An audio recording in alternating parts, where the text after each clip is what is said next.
रोजाना इंडिया के अंदर वजीर आजम और आर्मी चीफ और वजीर आजम गालियां देता है, डिफेंस मिनिस्टर जो है वो मजहब का इस्तेमाल करता है, तो पाकिस्तान के आर्मी चीफ अगर टू नेशन थ्योरी की बात कर रहे हैं कि जी हम उनके साथ नहीं रह सकते, तो इसमें what's the big deal in it? हम तो ऑलरेडी अलहदा रह रहे हैं ना। अगर उन्होंने रेफर कर दिया है कि हम हमारी जो बेसिकली तो वो स्टेट की बात कर रहे थे ना उसमें, कि असल में उस वक्त डिस्कशन क्या हो रही थी, डिस्कशन जो बैकग्राउंड जो उस जिसका आप जिक्र कर रहे हैं, कन्वेंशन सेंटर के अंदर डिस्कशन ये हो रही थी जहां पे जो बाहर से लोग आए, पाकिस्तानी आए हुए थे, जिनके अंदर इस चीज को डाला गया था कि जी पाकिस्तान जो है ना कमजोर हो गया है, वीक है।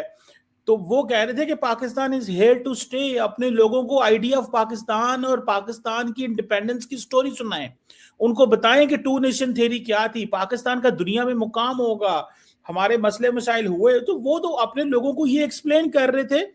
एंड देवर पीपल जिनको कहा जाता है कि वो सारे पाकिस्तानी एक्सपेट्रिएट्स थे, वहां पे बैठे हुए थे, डियास्पोरा था, उनको बुला के जो है वो उनको बताया गया कि आइडिया ऑफ पाकिस्तान क्या। अगर उन्होंने बात कर दी है अपने लोगों से, तो उन्होंने कहा hostile speech, two nation theory द ना ले लिया तुम, आसम मुनीर क्यों नाम लिया तुमने? मतलब चौट साहब आपकी भी ये डिमांड होना एंड आस्किंग कि जी Pakistani general talking to its own people if it mentions two nation theory is hostile, don't you think कि आप अपने ही जिस बेसिस पे ये मुल्क बना है, आप समझते हैं कि ये ठीक है, आप कहते रहे गलत बना या जो भी है, लेकिन ये मतलब ये कहना कि जी आसम मुनीर या कोई पाकिस्तानी बंदा ये बात भी नहीं कर सकता, इससे इंडिया नाराज होगा।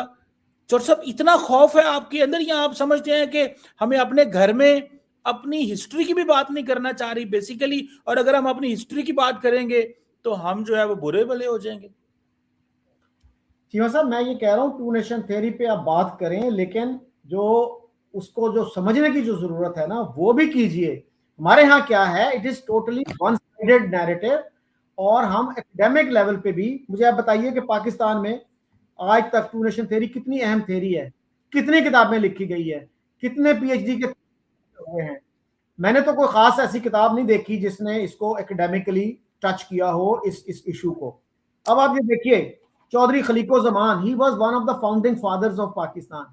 उन्होंने क्या लिखा? मैं खलीकुज़्ज़मान को छोड़ें, मुझे सिर्फ इतना बताएं, क्या फील्ड मार्शल सैयद आसम मुनीर पाकिस्तानी लोगों से बात करते हुए आइडिया ऑफ पाकिस्तान की बात कर रहा हो, पाकिस्तान की क्रिएशन की बात कर रहा हो, लोगों को पाकिस्तान के फ्यूचर की बात कर रहा हो, क्या वो टू नेशन थ्योरी की बात कर सकता है कि नहीं कर सकता? चीमा साहब मुझे अगर आप चांस देंगे तो मैं अपनी बात करूंगा ना। आपने इतना लंबा सवाल किया, मैंने जवाब देना शुरू किया तो आपने फिर इंटरप्ट कर दिया। शुरू कहीं और से हो गए हैं। मैंने कहा कि वो जनरल को बात करने की इजाजत है कि नहीं है, मैं तो ये पूछ रहा हूँ। सर हर एक को इजाजत होनी चाहिए ना। देखिए आप जब हिस्ट्री की बात कर रहे हैं, आपने कहा कि वो हिस्ट्री की बात कर रहे थे, तो मैं भी हिस्ट्री की बात कर रहा हूं। And I was quoting Chaudhry Khaliquzzaman who was one of the founding fathers of Pakistan. उनकी जो किताब है वो मेरा ख्याल है हर पाकिस्तानी को पढ़नी चाहिए, ताकि उनको ये समझ आए इन डिबेट्स की। तो उन्होंने सर लिखा है कि two nation theory proved harmful to Indian Muslims, और इससे बैड ब्लड पैदा हुआ दोनों कम्युनिटीज के दरमियान। और आपको मैंने शायद पहले भी वो वाकया सुनाया है कि जिन्ना साहब जब आ रहे थे दिल्ली से कराची, अब हिस्ट्री की बात है ना तो सुन लेना, अब एक साइड का ही आप वर्जन ना सुना करें हिस्ट्री का, दोनों तरफ का, बल्कि अगर तीन साइड्स हैं तो तीनों का सुने। तो जिन्ना साहब जब आ रहे थे तो उन्होंने एक फेयरवेल मीटिंग की 1 अगस्त 1947 को दिल्ली में मुस्लिम लीग के लीडर से। उनमें से एक लीडर थे रिजवानुल्लाह साहब। उन्होंने ये टेढ़े सवाल करना शुरू कर दिए कि अब हमारा क्या बनेगा, हम तो बहुत आगे आगे थे इस मूवमेंट में, हम तो नारे लगा रहे थे लेके रहेंगे पाकिस्तान, बट के रहेगा हिंदुस्तान, अब हमारा क्या फ्यूचर है।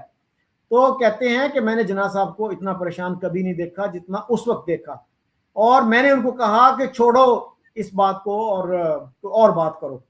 और वो ये लिखते हैं कि मेरे ख्याल में इस गुफ्तगू का ये नतीजा था कि जिन्ना साहब ने आते ही कराची में जो तकरीर की 11 अगस्त 1947 को, he bade farewell to his two nation theory. जब उन्होंने ये कहा कि तुम सब इक्वल सिटीजन हो, बेरी द हैचेट, मिलजुल के रहो, कोई एंगुलरिटीज हो, माइनॉरिटी कम्युनिटी, एंगुलरिटीज हो, मेजॉरिटी। मेरी बात सुन लेना प्लीज, सुन लेना प्लीज, लेट मी फिनिश, तो वो खत्म हो जाएंगी।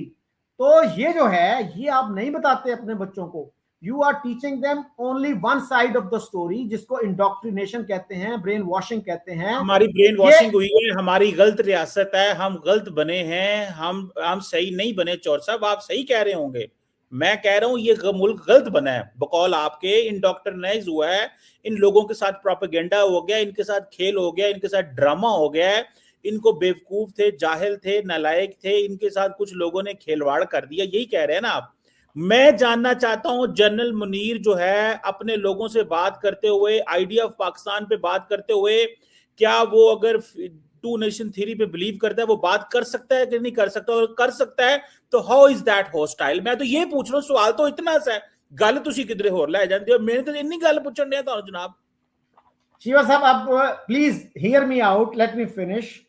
गुजारिश ये है सर कि आप, मैं यही कह रहा हूं कि one side of the story बताते हैं, एक वन साइडेड नैरेटिव आप देते हैं, उसको आप हर एंगल से। सर मेरी गुजारिश सुन लेना, मेरी गुजारिश सुन लेना, आपको मेरी गुजारिश सुन नाम लेना। कहें यार जनरल मुनीर को नहीं करना चाहिए ऐसे, किसी को भी नहीं, किसी को भी नहीं मैं करना कहता चाहिए। नहीं, आप मेरी गल मेरी गुजारिश, ਤੁਸੀਂ ਕਰਾਚੀੋਂ ਆ ਕੇ हैदराबाद ਹੋ ਕੇ ਦਿੱਲੀ ਲਖਨਊ ਹੋ ਕੇ ਉਤੋਂ ਦੀ यूपी चू पै के इस्लामाबाद पे आਉਂਦੇ, मैं ना खुली गल करो को यार ये जनरल मुनीर ने गलत किया, टू नेशन थ्योरी में नहीं बोलना चाहिए आपको, you should call it what it is.